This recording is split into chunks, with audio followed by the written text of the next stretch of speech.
Good morning, everybody. Hey, welcome to Monday. It is November 13th. We are getting closer and closer to Thanksgiving, Christmas, and the new year.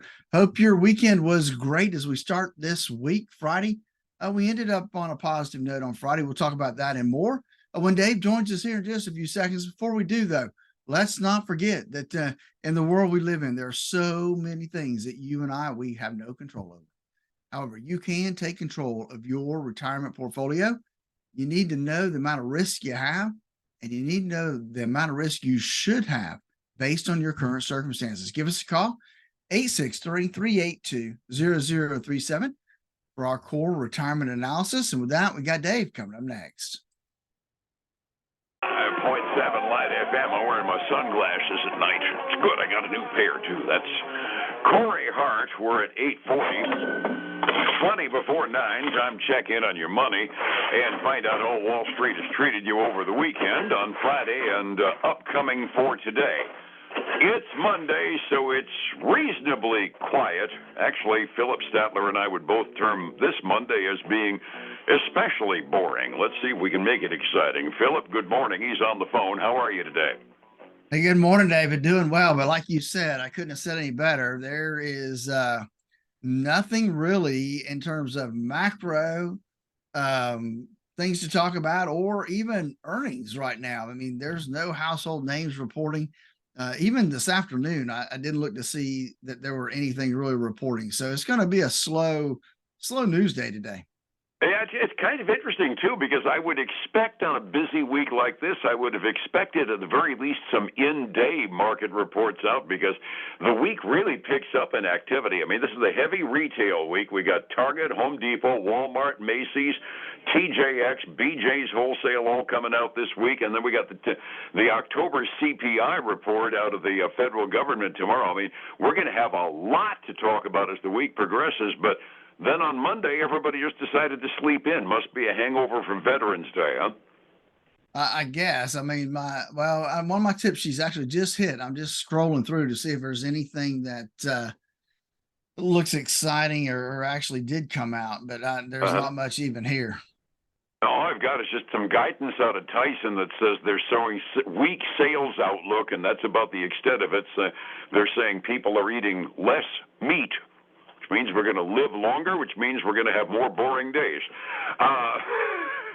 Yes, Friday was an absolute party, and you and I were kind of noodling it through as to what caused it. Dow was up 391 points, Standard & Poor's up 68, the NASDAQ was up over 2%, up 277 points, and neither one of us could really figure out why we had such a party on Friday outside of bargain hunting after a few crummy days beforehand.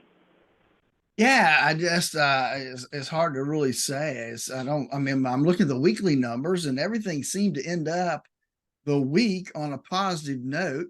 The Dow Jones was the least I think it was up about 0.5% for the week. The S&P 500 was up 1.1%, and the NASDAQ 100 was up looked like 2.3% for the week. And all of the NASDAQ gain off of that was off of Friday for all intents and purposes, up a full 2+% on Friday. The only thing that came out on Friday of any value was not necessarily good news. The consumer confidence reading fell for the fourth straight month at 10 o'clock when that number came out. The indexes dipped off for about a half an hour, not by very much, and then just started climbing all over again. I've got to be with you on this and say we're just bargain hunting and nothing more than that. It seems to be the case, Dave. I mean, I even looked at interest rates this morning, and they're pretty much holding where they were last week. You know, the 30-year at 4.75. So nothing really on that front either. Which sometimes basically you just say there's a rhythm of the markets, and after a couple of off days, they got a good one. You and I were talking before we went out about consumer spending. I came across a figure while I was going through the news tip sheets and everything. New York's Federal Reserve Bank reported at the end of the week last week. Get this is scary. Our credit card balances, this isn't total debt. This is just our credit card balances, those 29 and 30% credit cards. We hit a fresh high last month of $1.08 trillion.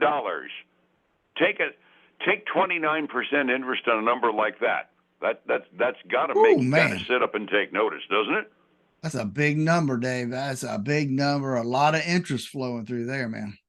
Oh God, yeah. I mean, yeah. When you look at credit cards always tie their interest rates to where the bonds are, and well, the bonds are up, so interest rates are up. I was bemoaning a couple of months ago that okay, my credit score is real good, and I've got a couple of quote unquote premium credit cards. I'm now at 29% carrying charges on the darn thing, and I've got a couple of airplane trips I took over the last couple of months, so I'm stretching them out for a bit. I don't like those interest payments one tiny little bit. No, it's not. Yeah, and at some point, Dave, that's got to catch up with the consumer, and And you kind we of keep found a thinking report it's that coming, but yeah, you found a report that indicates it maybe is a little bit last month. it could be. There is a new report coming out. It's a joint tracker by the CNBC and the NFR, which is the National Retail Federation. And they've come out with a retail monitor tracking, and it actually tracks the credit and debit card purchases. Hmm. So they looked at October, and this is the first reading. So they looked at October versus September, and October was down overall, excluding autos and gas, down by 0.08%. Not a big number, but it's still it's more of the direction here than the amount that we're looking at.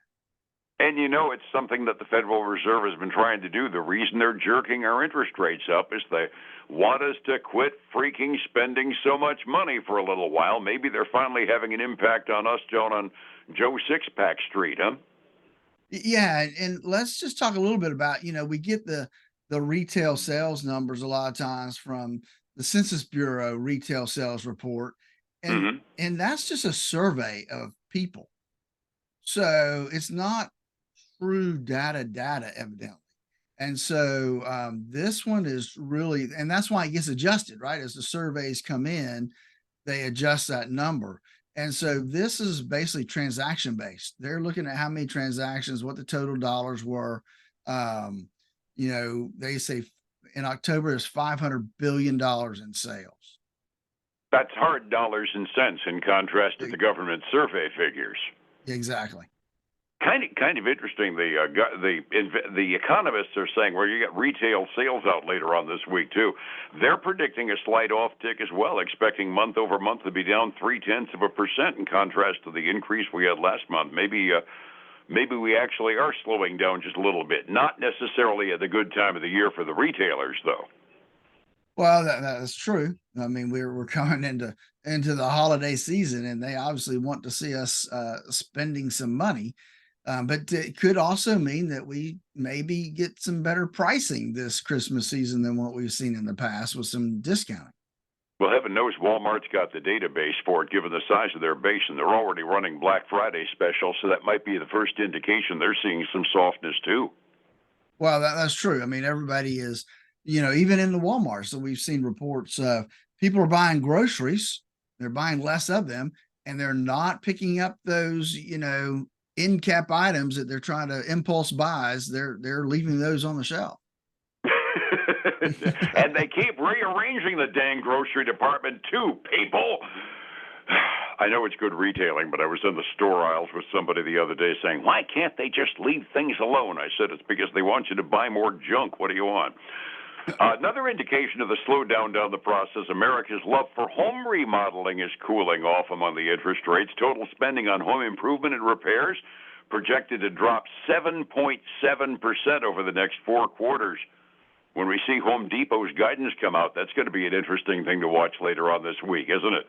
It will, with other retailers coming out. That will definitely give us some indication of what they're seeing come through their stores. Yeah, it's a measure of discretionary income, and it's not necessarily a good sign for the economy. But then again, if the Fed keeps seeing that, maybe they'll leave us alone next month as far as the interest rates are concerned. Resetting the table, up day, big day on Friday for reasons we can best guess as being bargain hunting more than anything else.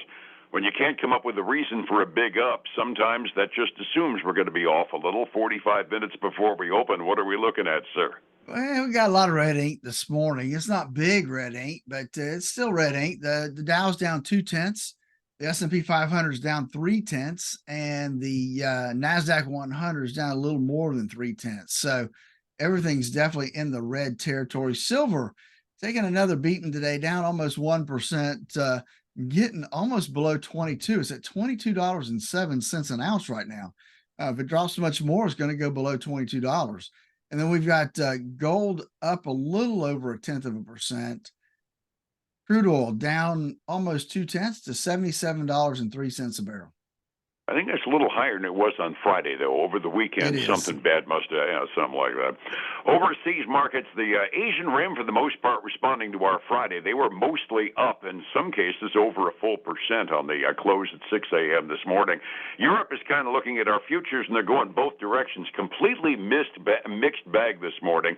The bigger markets are generally up, so the overall European index is up by about 0.5%, but I'm seeing a Duke's mixture of red and green ink across the European community halfway through their trading day. Up, down, sideways, don't know for sure which way the market's going to go. That's not the way to plan a retirement. How do I get a hold of you to get a plan that'll actually stick to be able to retire the way I want to, Phillip? Absolutely, Dave. And that's why we developed our core retirement design to help people control one of the few things they can, and that's risk.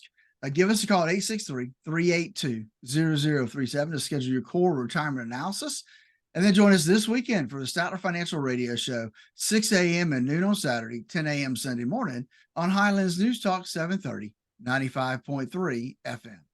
And back here again tomorrow morning, up to the minute, right here on Light FM. You have a good day, sir. I'll catch you then. All right, take care. Be well. It's 105.7 Light FM and Statler Financial Services, Phillip Statler.